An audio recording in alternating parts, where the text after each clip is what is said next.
झारखंड की वरिष्ठ नेत्री और झारखंड के प्रख्यात राजनेता श्रद्धेय शिबू सोरेन जी की बहू एवं स्वर्गीय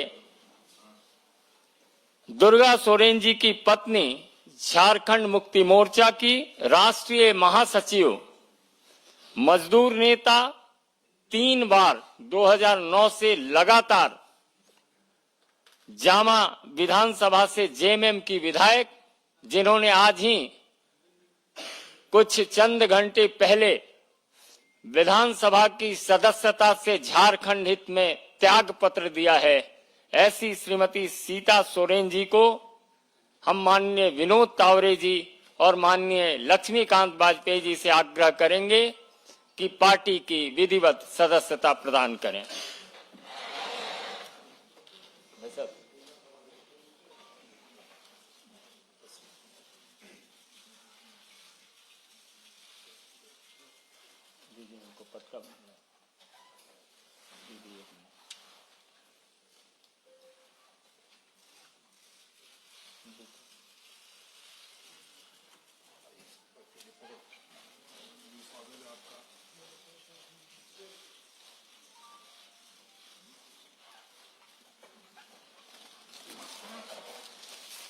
आज हम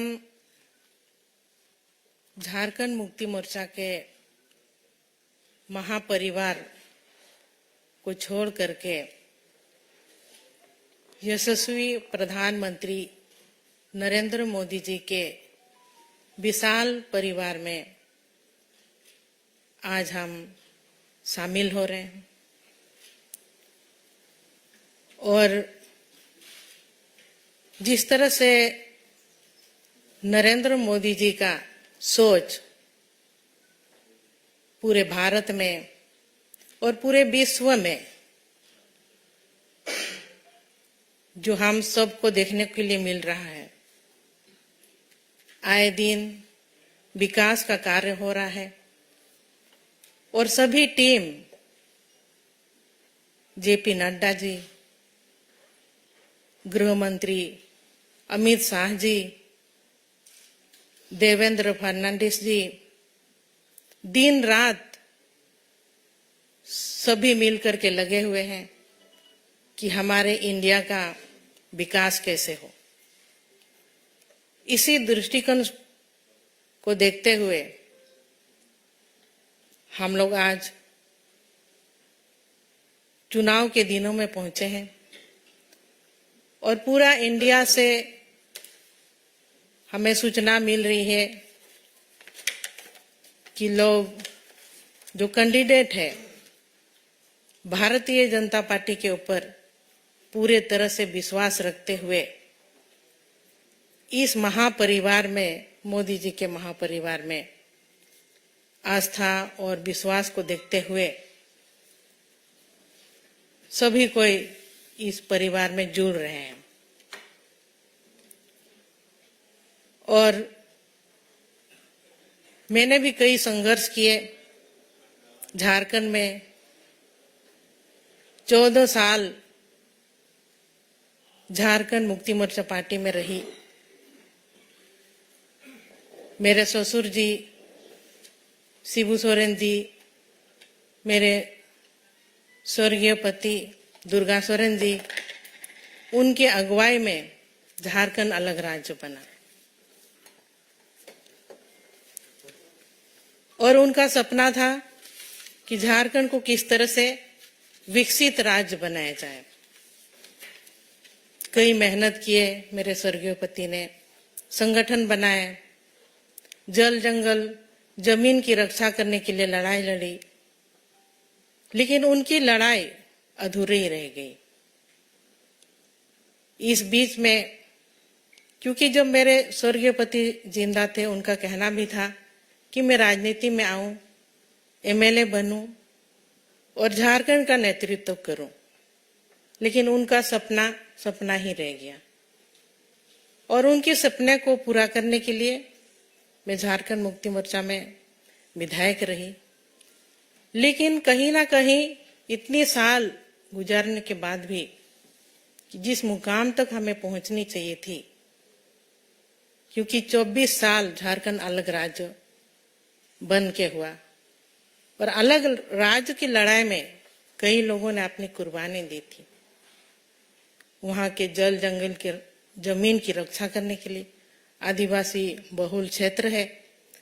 आदिवासियों का विकास कैसे हो, लेकिन आज तक उपेक्षित ही रहा। वहां कई खनिज पदार्थ है, देश का 40% खनिज वहां मिलता है और इसके बावजूद भी लोग वहां पर भटक रहे हैं, नौकरी के लिए पलायन कर रहे हैं बाहर। तो इन सब चीज अभी वहां के पब्लिक चाहते हैं कि बदलाव कैसे हो, और मेरा भी यही मानना है कि क्योंकि इतनी मेरे पति का योगदान रहा झारखंड अलग राज्य को बनाने में, और आज के डेट को भी हम जब तक देख रहे हैं झारखंड विकास से कोसों दूर है, तो ऐसे में मुझे मोदी जी का परिवार, महापरिवार में आना पड़ा, क्योंकि हमको झारखंड को बचाना है, झारखंड के वासियों को, झारखंडियों को न्याय दिलाना है। यही एक बड़ा मकसद है जो कि आज मैं इस परिवार में शामिल हुई, और मोदी जी का जो सोच है वो सोच झारखंड में भी अब पूरी तरह से सब मिल करके हम लोग काम करेंगे, और जो भी सोच रहा मेरे स्वर्गीय पति दुर्गा सोरेन जी का, वो सपना अब जल्द ही जल्द पूरा होगा, हमको इस तरह का उम्मीद है। तो मैं आज बहुत खुशी और गौरवान्वित महसूस कर रही हूँ कि एक बहुत बड़ी मकसद और बहुत बड़ी लड़ाई के लिए, और जीत का भरोसा जरूर है, क्योंकि जब हम मोदी जी के परिवार में शामिल हुए हैं तो हमारी मकसद जो है झारखंड को बचाने का, झारखंड को झुकाएंगे नहीं, झारखंड को बचाएंगे, इसके लिए हम भारतीय जनता पार्टी में शामिल हुए हैं। और आने वाले दिनों में हमारी जीत, हमारी जो लोकसभा के 14 सीट है, सभी 14 सीटों में कमल खिलेगा, ये मैं आप सबों से वादा करती हूँ। सबको जोहार, जय हिंद, जय झारखंड। बहुत बहुत धन्यवाद।